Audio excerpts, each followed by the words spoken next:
উনি শুধু এই জাতির জন্য না, আমি মনে করি এই দেশের জন্য, দেশের বাহিরের জন্য আমরা বিশাল একজন সম্পদ হারিয়েছি। আজকে সমস্ত আদালত বন্ধ থাকবে।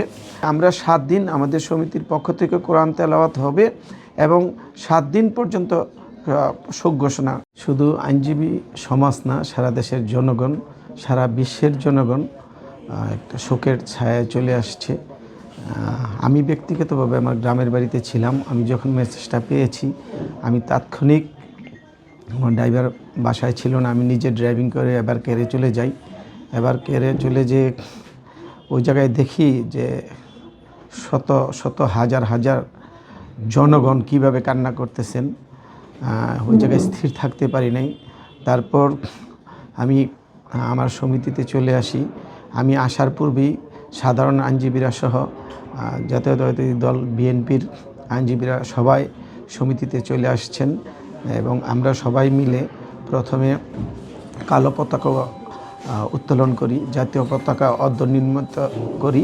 পরবর্তীতে আমরা তাৎক্ষণিক মিটিংয়ের আয়োজন করি এবং সেই ঢাকা আইনজীবী সমিতির মিটিংয়ের আয়োজন করি এবং সেই মিটিং থেকে সর্বসম্মতিক্রমে রেজুলেশন হয় যে আজকে সমস্ত আদালত বন্ধ থাকবে। পরবর্তীতে আমরা সেই রেজুলেশন আদালতগুলোতে প্রেরণ করি। এটা শুধু ঢাকা আইনজীবী সমিতির কার্যক্রম কমিটির ডিসিশন ছিল না, সিদ্ধান্ত ছিল না, এটা সমস্ত সাধারণ আইনজীবীদের মনের দাবি ছিল। ওইটা আইনজীবী সমিতি বাস্তবায়ন করে আমরা আদালতগুলিকে অবহিত করি এবং প্রত্যেকটা আদালতই এই রেজুলেশনকে সম্মান জানিয়ে তাৎক্ষণিক সমস্ত আদালত আজকে উঠবেন না এই মর্মে সিদ্ধান্ত গ্রহণ করেছেন।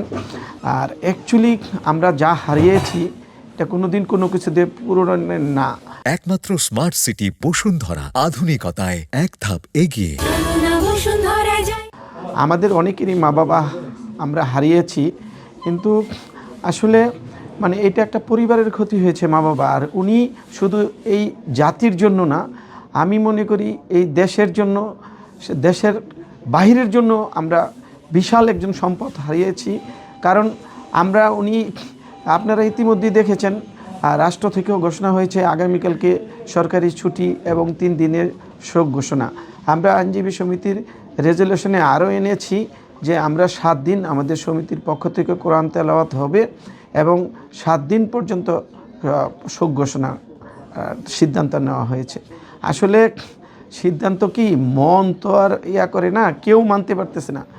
আমরা সহ জাতীয়তাবাদী আইনজীবী ফোরাম এবং সাধারণ আইনজীবীরা কেউ এটা স্বাভাবিকভাবে নিতে পারতেছেন না। সবাই দুনিয়া থেকে যাইতে হবে, কিন্তু ম্যাডামকে আসলে আমরা এভাবে হারাবো, আমরা এটা কেউ মানতে পারতেছি না। সবাই আপনাদের মতো আমরা শোকাহত। আল্লাহ পাক যেন জান্নাতের সর্বোচ্চ আসন দান করে।